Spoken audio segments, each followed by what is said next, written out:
Malaquias, capítulo 4, versículos 5 e 6, o último livro do Velho Testamento. Essa porção foi escrita possivelmente 520 anos do primeiro livro do Novo Testamento.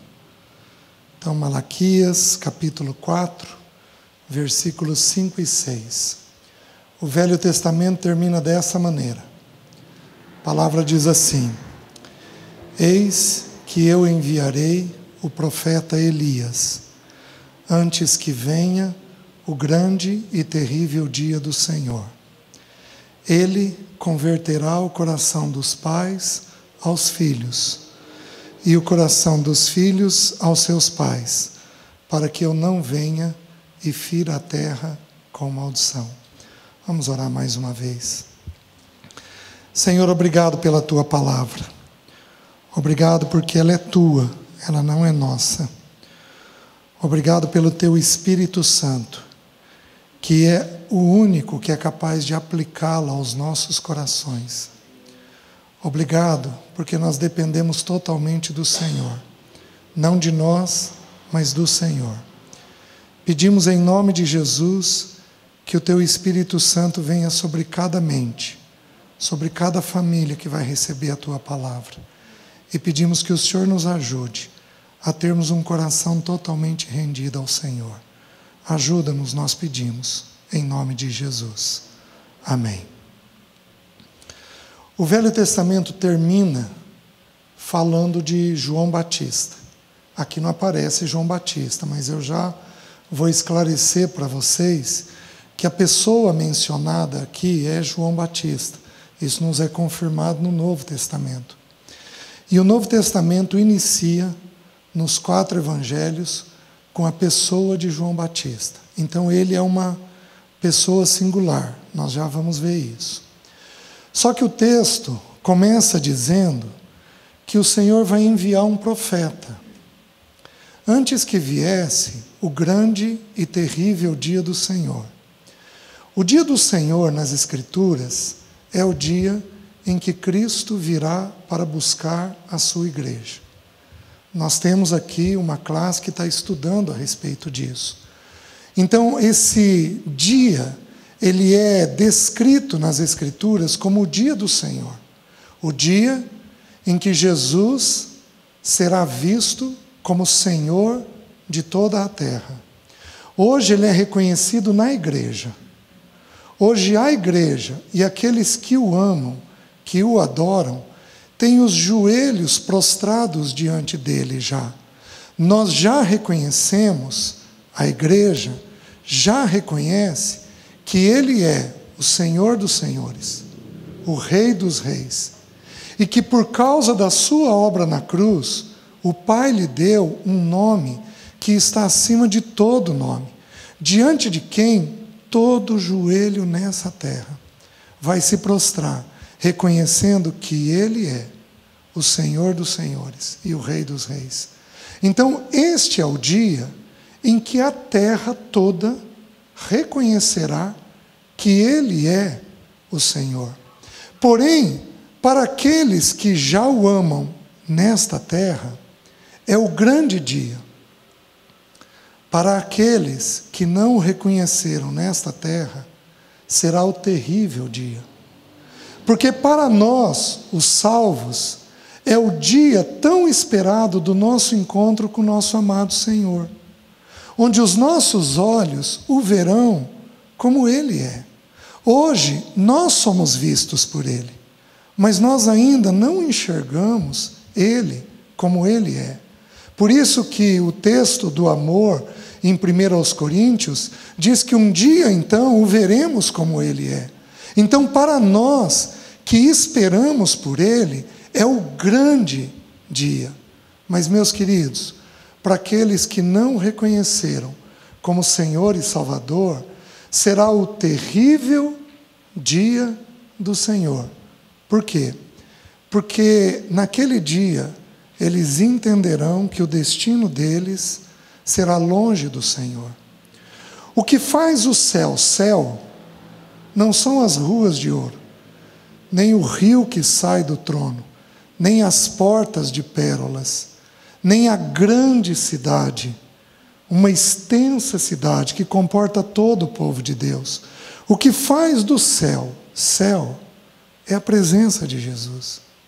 E o que faz do inferno, o inferno, não é as labaredas de fogo, não é o ardor incessante, não é nada do que é terrível que vai acontecer lá. O que faz do inferno o inferno é a ausência do nosso Senhor. Para aqueles que o veem, o grande dia do Senhor. Para aqueles que o rejeitam, o terrível dia do Senhor. Só que, meus queridos, isso já seria grandioso se parasse aí. Mas o texto continua dizendo que os pais precisam ter o coração convertido aos filhos e os filhos o coração convertido aos pais, para que eu não venha e fira a terra com maldição. Aí eu preciso fazer um parênteses. Nós não temos muito tempo, então eu vou tentar ser bem objetivo no que eu estou falando. Quando você estuda as pragas na Bíblia, nós estamos vivendo uma praga. O coronavírus, o Covid-19, ele é uma praga, certo? E como tudo que existe na Terra, ele é governado pelo nosso Deus. Simples. Simples. É tão simples. Ele regula o vento, porque é ele quem tem o estoque do vento. É ele quem cuida do vento. É ele quem envia o vento. Ele cuida dos pardais e nenhum deles cai sem o sim dele. Ele cuida das moscas. Porque quando ele enviou a praga no Egito, ele enviou as moscas. Ele cuida das moscas, das rãs. Ele cuida de tudo o que existe debaixo do céu. Ele cuida. Assim como ele cuida de uma célula morta. Porque um fio de cabelo é uma célula morta. Ele regula os meus fios de cabelo. Como é que ele pode fazer isso? Ele faz isso porque ele é Deus. Nós não imaginamos isso porque nós não somos Deus. Mas ele consegue fazer isso porque ele é Deus. Ele regula tudo. E a primeira praga que entrou nessa terra, eu fiquei muito tentado a estudar essa praga com os irmãos, mas o Espírito me orientou para esse texto. Na primeira praga que houve nessa terra, você sabe sobre o que Deus estava julgando? Toda praga é um julgamento de Deus. Toda. Toda praga nesta terra é um julgamento de Deus. Veio chuva demais, é um julgamento de Deus. Veio chuva de menos, é um julgamento de Deus. Porque Deus diz em Deuteronômio que Ele abençoaria ou amaldiçoaria a terra, dependendo da maneira pela qual as pessoas vivessem. Então a praga é uma forma de Deus conter o pecado até a vinda de Cristo. É simples. Simples. O irmão David Wilkerson tem uma frase nos anos 70. Ele trabalhou com drogaditos em Nova York. Ele tem uma frase de 1970 que ele diz assim, é uma profecia, haverá um dia em que todos os bares, as boates e os prostíbulos de Nova York serão fechados. Os homens se recolherão na sua casa e ali eles buscarão a Deus. Oh, meus queridos, isso só pode ser falado pelo Espírito Santo de Deus. Como é que ele ia imaginar que isso ia acontecer com tanta precisão? Então as pragas são um decreto de Deus. A primeira praga na Bíblia, não abram por favor, eu só vou citar, está em Gênesis capítulo 12, na vida de Abraão. Existe uma fome na terra e Abraão desce ao Egito. E Faraó põe os olhos em Sarai. E Abraão mente, dizendo que ela é irmã. E Faraó recolhe ela para si, não a toma para si ainda. Em geral, elas tinham toda uma preparação para poderem estar com Faraó. Neste processo, Deus fere a casa de Faraó, diz o texto, com grandes pragas. A primeira praga na Bíblia veio porque Faraó tipifica Satanás, tipifica o mundo, o Egito tipifica o mundo. A primeira praga na Bíblia veio porque os homens se levantaram contra o casamento que Deus instituiu. Hoje nós estamos tentando criar casamento de tudo quanto é jeito. Família de tudo quanto é jeito. O ano passado, o STJ, no nosso país, rejeitou uma proposta de casamentos multiafetivos. Sabe o que é casamento multiafetivo? Casar em mais de 2 pessoas. Casar em 3, 4, 5. O nosso povo pediu isso no STJ. O que Deus faz? Deus levanta uma praga para cessar o pecado. A primeira praga intenta contra o casamento. Porém, a última praga do Velho Testamento, a palavra que aparece não é praga, mas o sentido está entendido. O texto bíblico está dizendo, para que eu não venha e fira a terra com maldição. A última praga no Velho Testamento é a praga de quando os nossos corações não são convertidos aos nossos filhos, nem o coração dos nossos filhos convertidos a nós.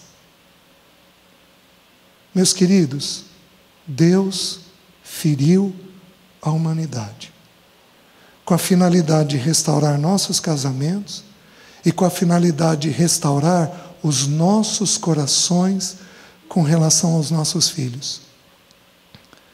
Pensem comigo, são mais de 720 profecias sobre a volta do Senhor.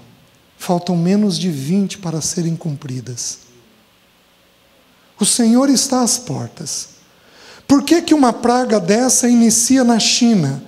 Porque o Senhor ama os chineses e abriu a China para o Evangelho através da pandemia.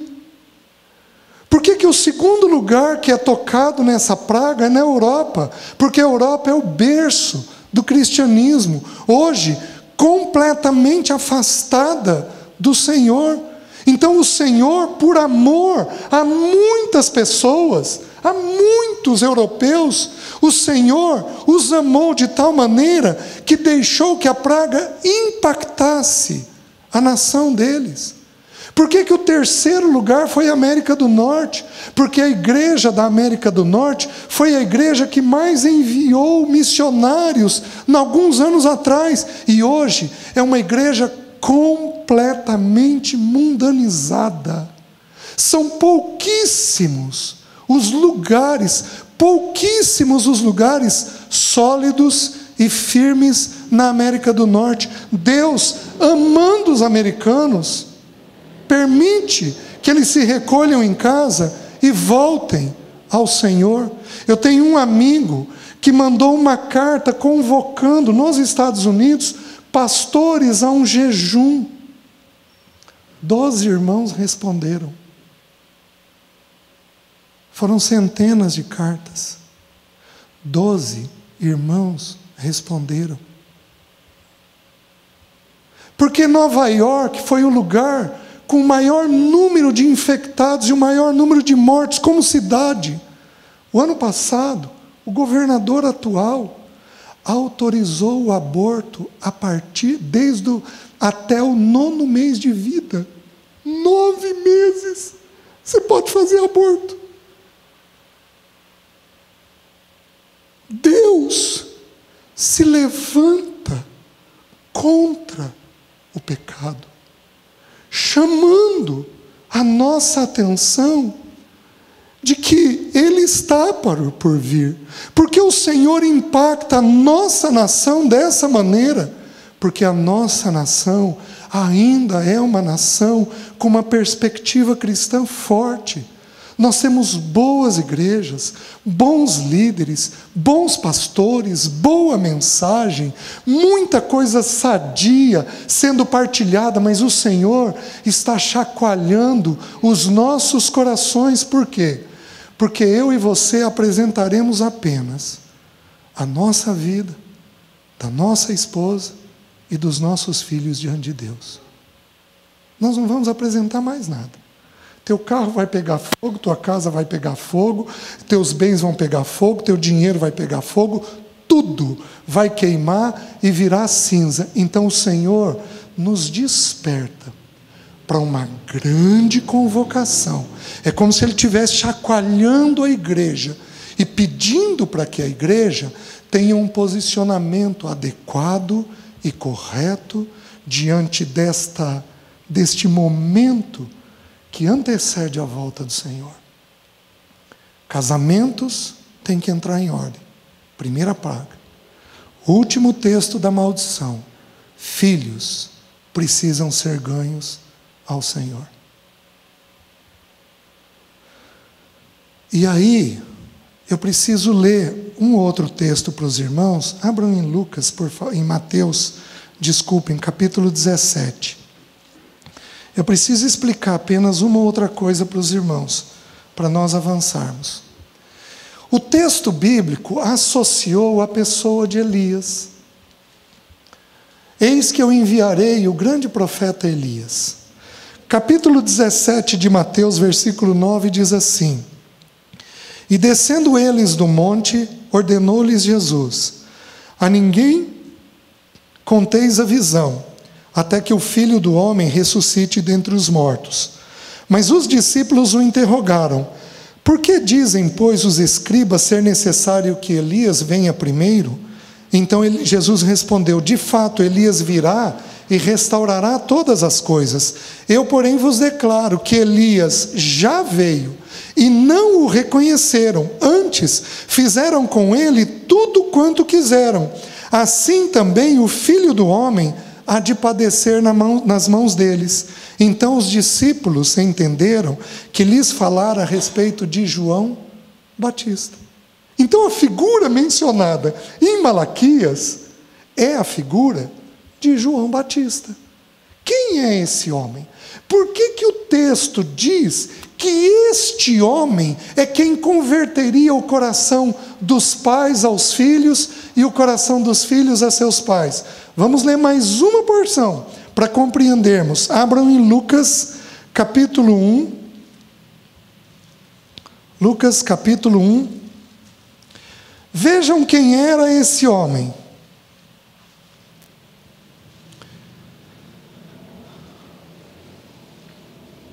Versículo 13. Zacarias, esposo de Isabel, ele era sacerdote e ele estava lá na época do turno dele. Ele entrou no lugar santo, no Santo dos Santos, para oferecer o sacrifício. E quando ele estava oferecendo o sacrifício, lá dentro o anjo Gabriel aparece para ele. Aparece numa visão. E aí eles têm essa conversa. Versículo 13. Disse-lhe, porém, o anjo: Zacarias, não temas, porque a tua oração foi ouvida. E Isabel, tua mulher, te dará à luz um filho, a quem lhe porás o nome João. Em ti, em Zacarias, haverá prazer e alegria, e muitos se regozijarão com o seu nascimento. Pois ele, vejam a descrição desse menino João, pois ele será grande diante do Senhor, não beberá vinho, nem bebida forte, e será cheio do Espírito Santo já no ventre materno. E converterá muitos dos filhos de Israel ao Senhor seu Deus, e irá adiante do Senhor no espírito e poder de Elias, para converter o coração dos pais aos filhos, converter os desobedientes à prudência dos justos, e habilitar para o Senhor um povo preparado. Quem é esse homem João? Ele é, para nós que somos pais, o modelo. Porque no espírito de João que nós converteremos o coração nosso coração aos filhos e o coração dos filhos aos pais. O texto poderia ter dito apenas que os pais fariam isso, mas o texto associou o profeta João. Nós sabemos que João foi o precursor do Senhor. Nós sabemos que ele apresentou o Senhor nesta terra. Mas, queridos, ele não fez só isso. Ele preparou um povo para o Senhor. Muitos se converteram e passaram por um batismo de arrependimento na mão de João Batista. Então ele não apenas apresentou o Senhor, mas ele, usado pelo Espírito Santo de Deus, converteu muitos dos corações dos filhos de Israel ao Senhor Deus. Os irmãos estão entendendo?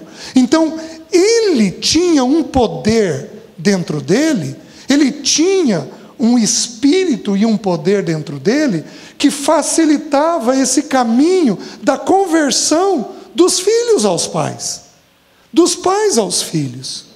Quem é esse homem? A primeira característica desse homem, o nome dele é João, que significa graça de Deus, favor de Deus. Então preste atenção, para nós termos o nosso coração convertido aos filhos, você vai ter que aprender o que é um espírito gracioso.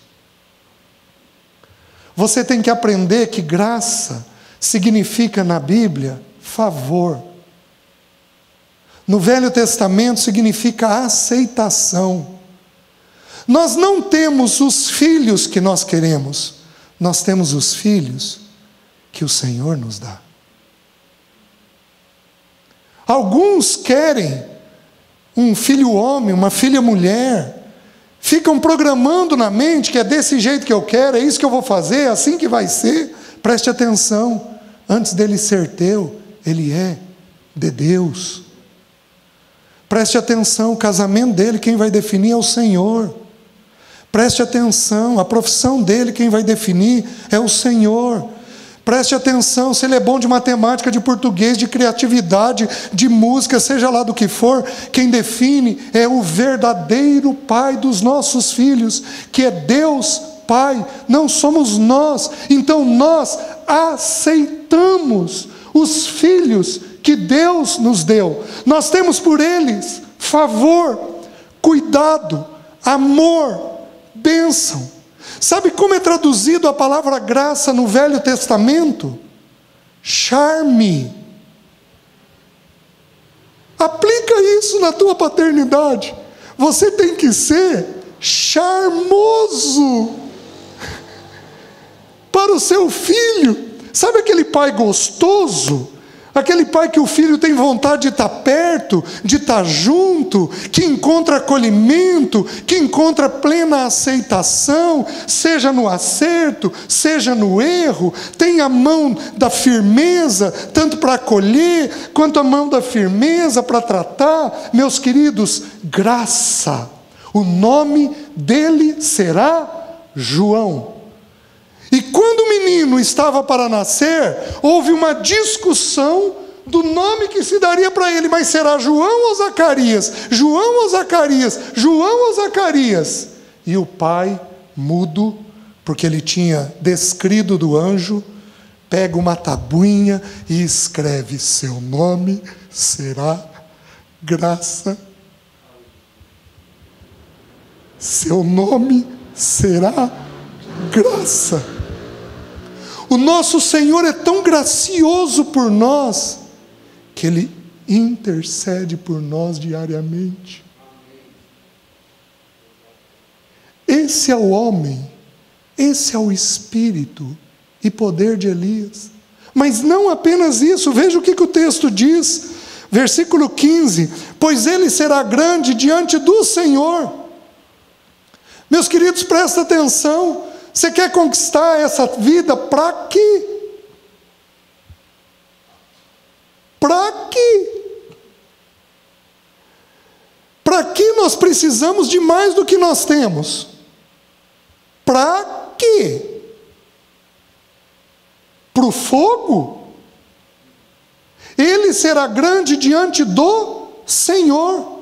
Você tem que pôr na cabeça: Senhor, eu quero que o Senhor olhe para mim e respire um aroma suave da minha vida. Nós deveríamos ser para o Senhor uma fragrância suave, uma fragrância de alegria. Quando um homem, quando uma mulher tem o Senhor por prioridade no seu tempo de devocional, no seu tempo das Escrituras, na disciplina sua com o trabalho, sem trabalhar demais, na disciplina sua com o dinheiro, sem gastar o que não tem, vivendo de forma adequada, vivendo com menos. Meus queridos, a grande maioria de nós aqui gastou menos o último mês. Ou eu estou errado? Sabe por quê? Sabe o que Deus está ensinando para nós? Que nós podemos ter uma vida mais simples. Para que precisamos de tanto? Para que precisamos ser grandes nessa terra? A única coisa que nós necessitaríamos seria ser grande diante do Senhor.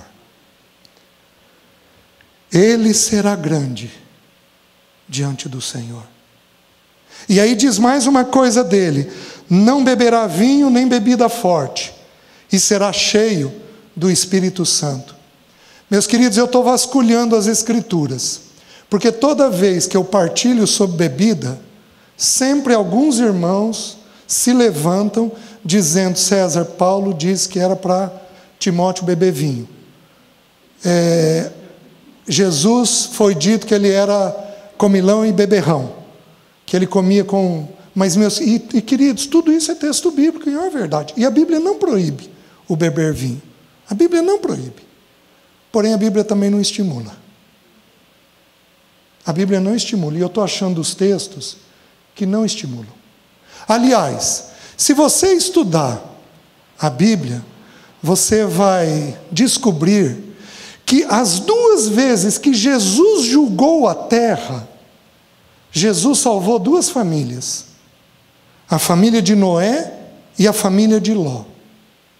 E na família de Noé, Noé foi um homem de Deus, ele andou com Deus. Ló foi um justo, que afligia a sua alma por causa do comportamento daqueles insubordinados, diz o livro de Judas. Então o texto é muito claro: foram dois homens de Deus, porém os dois trouxeram maldição para a família. Noé tomou um porre e amaldiçoou seu neto.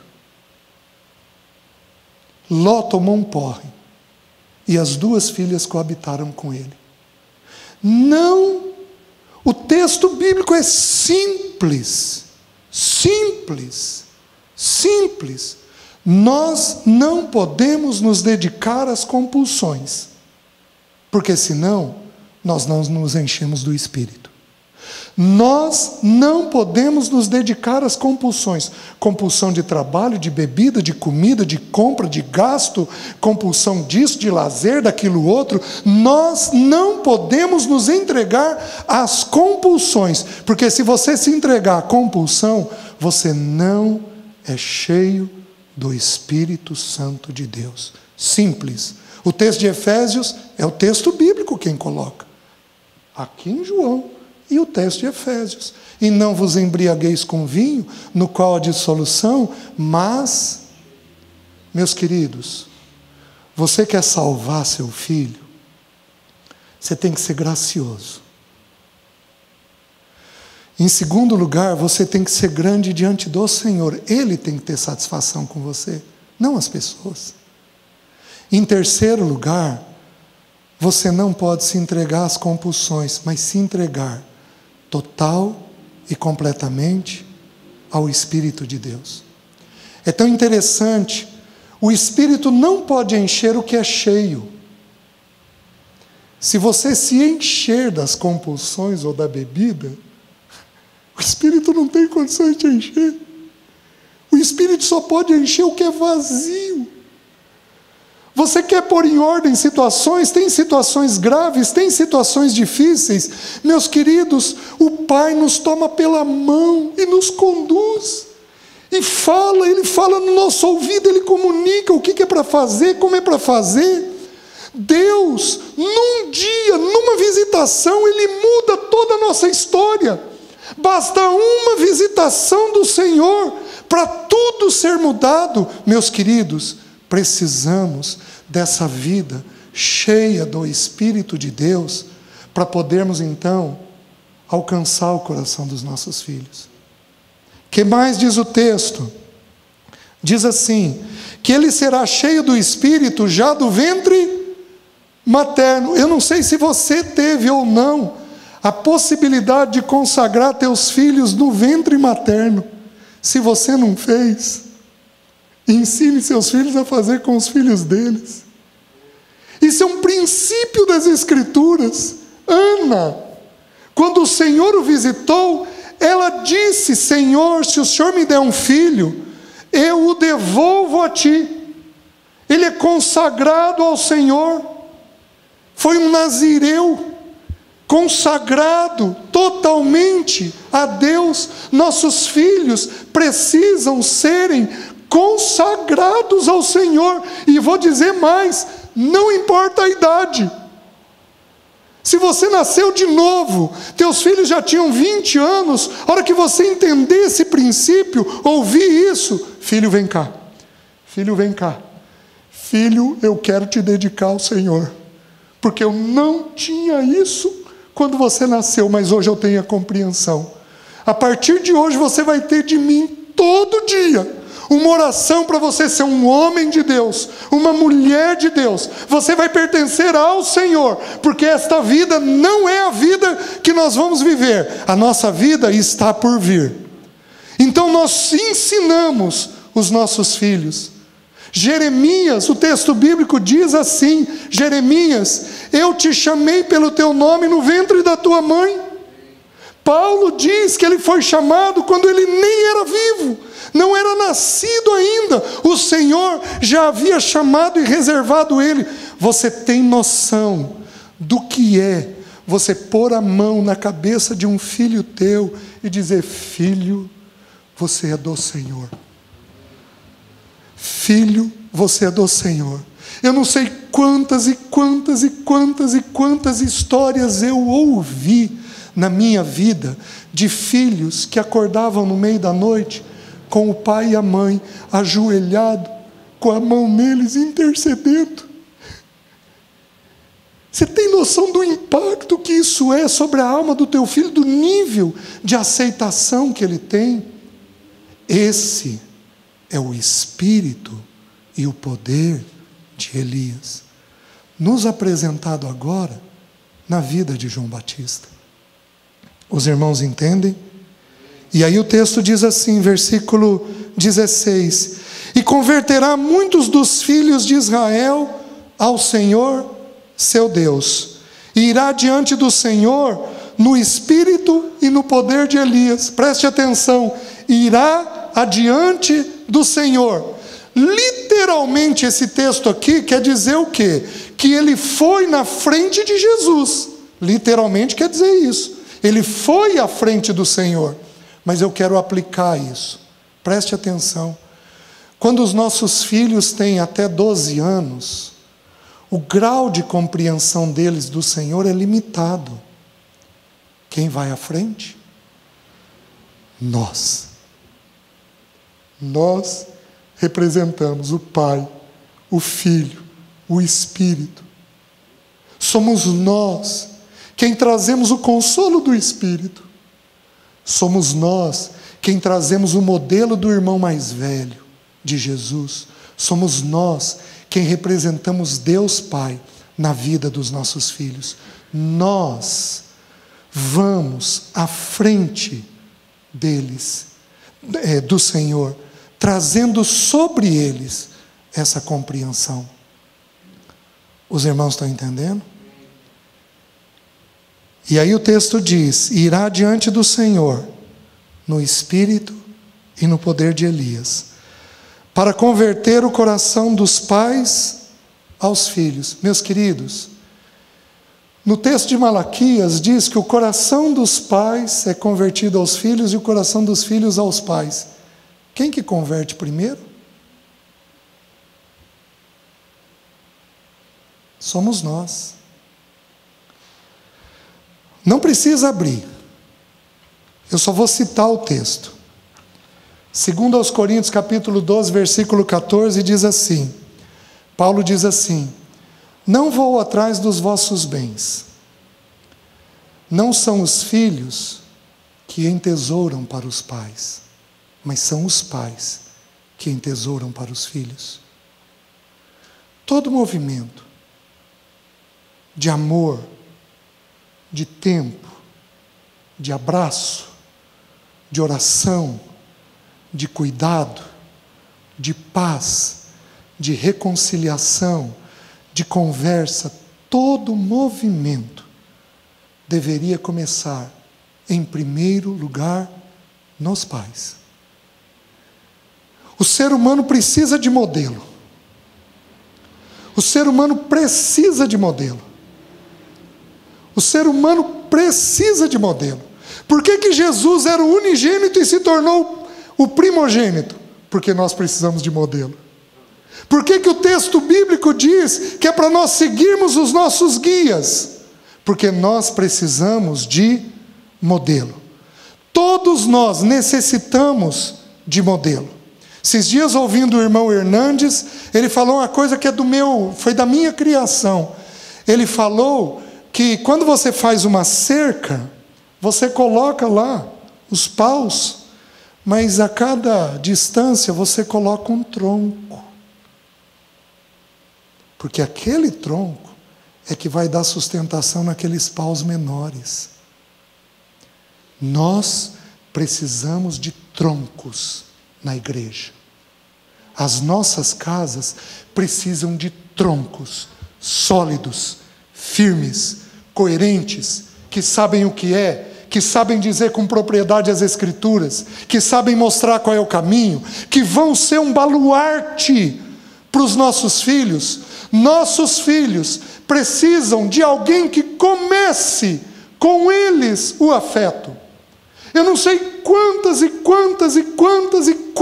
vezes eu fui o único a abraçar filhos, porque o pai não abraçava, a mãe não abraçava. Olha o perigo disso. E se eu fosse mal intencionado? E se eu fosse problemático? E se eu fosse conduzir ele para longe do Senhor? Nossos filhos precisam de pessoas que vão em direção a eles, que façam com eles aquilo que é necessário, que digam para eles aquilo que precisa. Os irmãos estão entendendo? Não são os filhos que entesouram para os pais.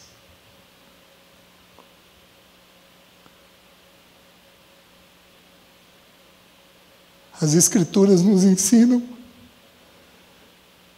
que eles são herança do Senhor. Como nós não vamos apresentá-los ao Senhor? Meus queridos, é tempo de apostasia. É tempo de apostasia. As pessoas negam o Senhor, negam a fé, negam o Pai, negam. Os nossos filhos precisam ver pessoas que amam, de forma dócil, tranquila e leve. Os irmãos estão entendendo? Vamos parar aqui. Curva a sua cabeça. Vamos orar.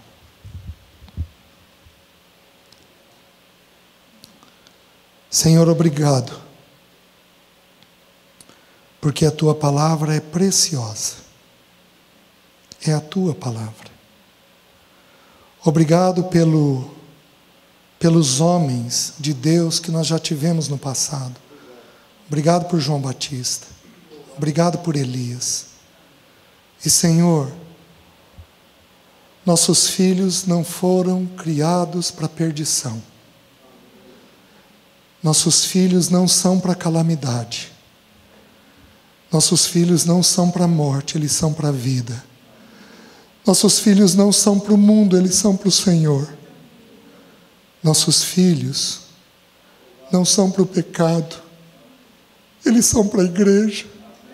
Eles são para a santidade. Senhor, tem misericórdia de nós. Nós nos arrependemos dos nossos pecados e pedimos que o Teu Santo Espírito converta o nosso coração aos nossos filhos. Faz com que nós nos voltemos para eles. Ajuda-nos a abraçá-los. Ajuda-nos a aceitá-los. Dá-nos uma palavra dócil. Dá-nos uma palavra estimulante. Dá-nos uma capacidade de interceder. Espírito Santo de Deus, enche-nos de Ti. Livra-nos da bebida, livra-nos das compulsões e enche-nos de Ti. Ajuda-nos, Senhor, a ter os nossos filhos para que o Teu nome seja glorificado. Preserva eles, guarda eles e, Senhor, converte plenamente o coração deles ao Senhor. Nós oramos em nome de Jesus. Amém.